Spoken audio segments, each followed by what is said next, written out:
Assalamualaikum warahmatullahi wabarakatuh.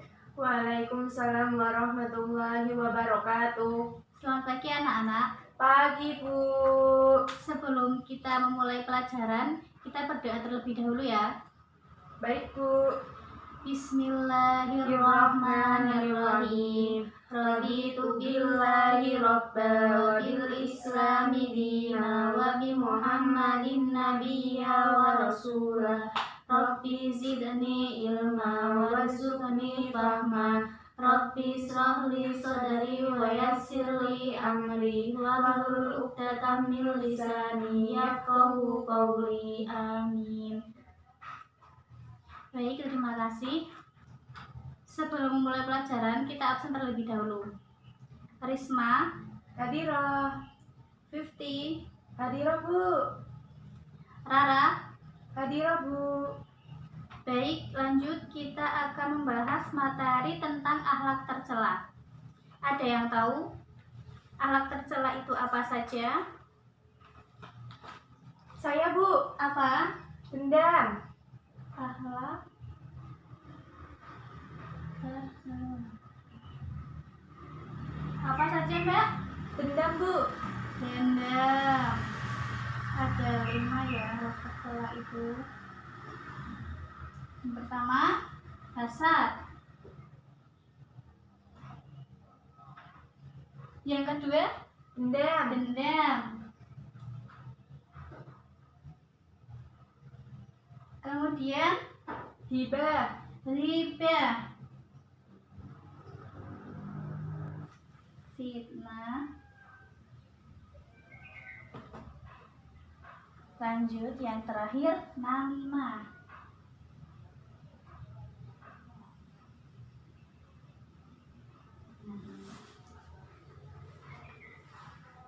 Secara garis besar, kalian tahu pengertian secara garis besar mengenai akhlak tercela ini?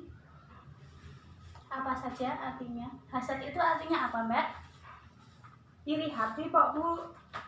Hasad itu artinya dengki, benar, dengki atau iri hati. Iri hati atau dengki. Kemudian dendam. Dendam itu apa? Kurang tahu, Bu. Dendam itu membalas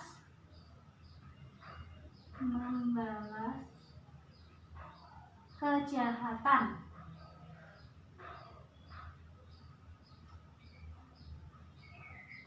Orang lain.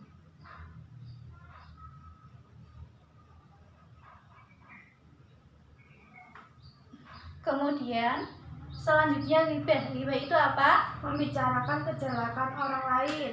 Ghibah itu membicarakan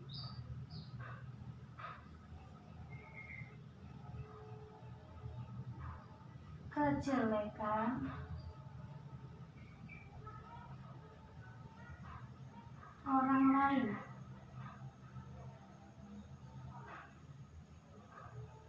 Fitnah. Fitnah itu apa?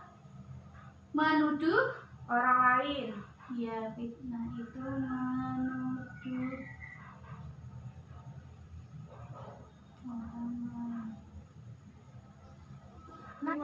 Namimah. Namimah itu adu domba.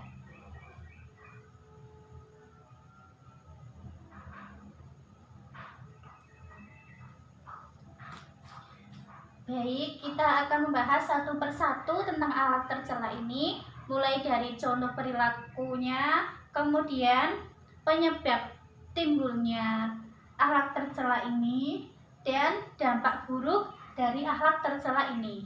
Ya, hasad. Hasad, contoh perilaku hasad itu seperti apa?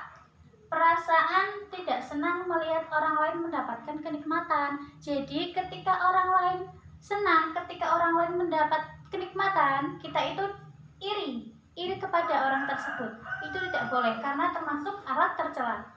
Selanjutnya, penyebab timbulnya hasad itu apa? Penyebab timbulnya hasad itu penyebab timbulnya hasad hasad itu timbul karena kita itu kurang bersyukur dengan apa yang kita miliki. Jadi seharusnya kita bersyukur terlebih dahulu dengan apa yang kita miliki. Maka dengan adanya kita bersyukur, kita dijauhkan dengan sifat iri hati atau dengki. Dampak buruk perilaku hasad. Dampak buruknya itu merusak pahala amal baik yang telah dilakukan sebelumnya. Jadi orang yang iri hati atau dengki itu, kebaikan yang sudah dilakukan akan hilang, pahalanya itu akan hilang. Maka kita diharuskan agar menjauhi iri hati tersebut, agar kita senantiasa jauh dari iri hati atau dengki tersebut. Kita seharusnya harus bersyukur, harus merasa cukup dengan nikmat yang Allah berikan. Hasad sudah ya. Lanjut ke akhlak tercela selanjutnya, yaitu dendam. Dendam itu apa tadi? Membalas kejahatan orang lain. Selanjutnya yaitu dendam. Dendam itu membalas kejahatan orang lain. Contoh dari perilaku dendam itu seperti apa? Contohnya itu kita emosi kepada orang lain. Jadi kita senantiasa ingin membalas kejahatan orang lain tersebut. Kemudian dampak buruk dari perilaku dendam itu sendiri apa? Di antaranya jalan keimanan seorang tertutup. Kalau kita sudah dendam, dipenuhi dengan dendam, keimanan kita itu sudah tertutup. Secara tidak sadar, secara kita tidak mengetahuinya, keimanan itu akan tertutup. Kemudian menghindari perilaku dendam itu seperti apa? Contohnya, menyadari bahwa sesama orang beriman dan bersaudara. Kalau kita mengetahui kodrat sesama manusia itu adalah bersaudara, kita tidak akan melakukan akhlak tercela dendam ini, begitu.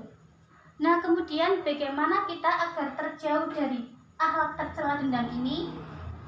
Kita seharusnya menyadari bahwa sesama seorang beriman adalah bersaudara. Kita harus sadar bahwa kita sesama manusia itu kodratnya adalah bersaudara, tidak boleh saling bertengkar atau saling dendam.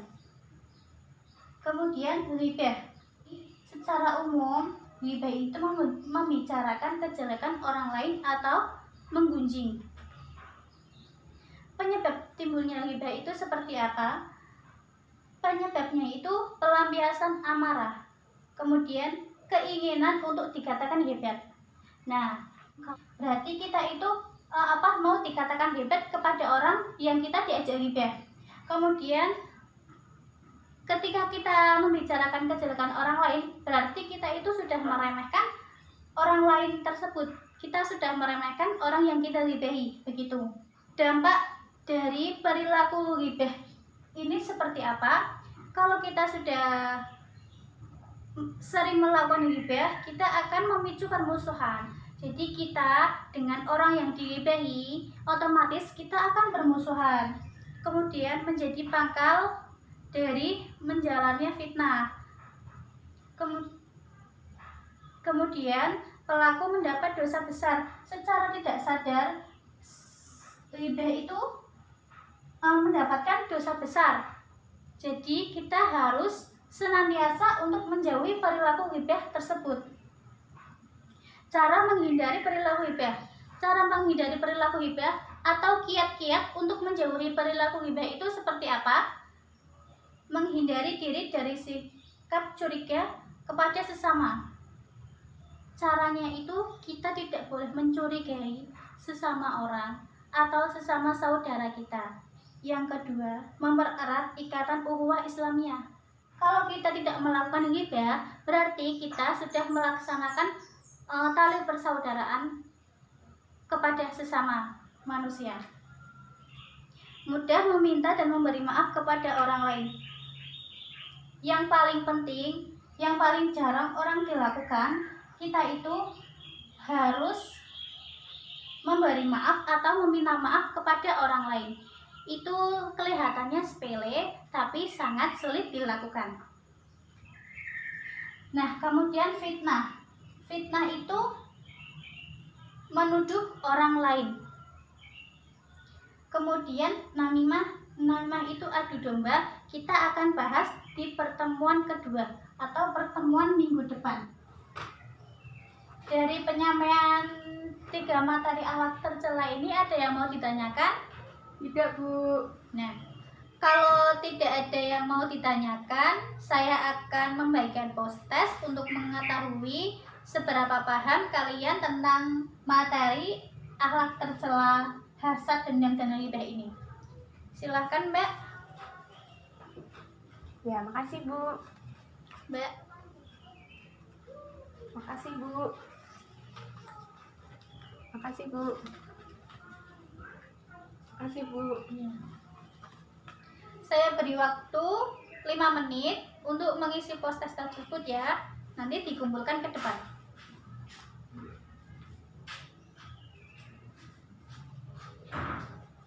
Sudah, silakan dikumpulkan.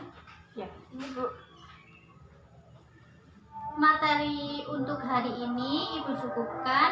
Untuk pertemuan minggu depan kita membahas tentang fitnah dan namimah. Kemudian untuk tugas mandiri di rumah, kalian mengerjakan soal halaman 35 untuk kalian belajar akhlak tercela yang sudah dibahas, dan kalian sebelumnya membahas materi fitnah dan namimah dulu sebelum pembelajaran di kelas minggu depan. Untuk mengakhiri pelajaran hari ini, mari kita tutup dengan berdoa terlebih dahulu. Berdoa dimulai. Bismillahirrahmanirrahim. Wal asri innal insana lafi khusrin illal ladina amanu wa amilus solihati wa tawassaw bil haqqi wa tawassaw bis sabr. Rabbana atina fid dunya hasanah wa fil akhirati hasanah wa qina adzabannar. Amin ya rabbal alamin. Ya, terima kasih. Semoga pembelajaran pada hari ini dapat bermanfaat kepada kita semua. Cukup sekian dari Ibu. Mohon maaf apabila banyak kesalahan dalam penyampaian materi. Terima kasih. Wassalamualaikum warahmatullahi wabarakatuh.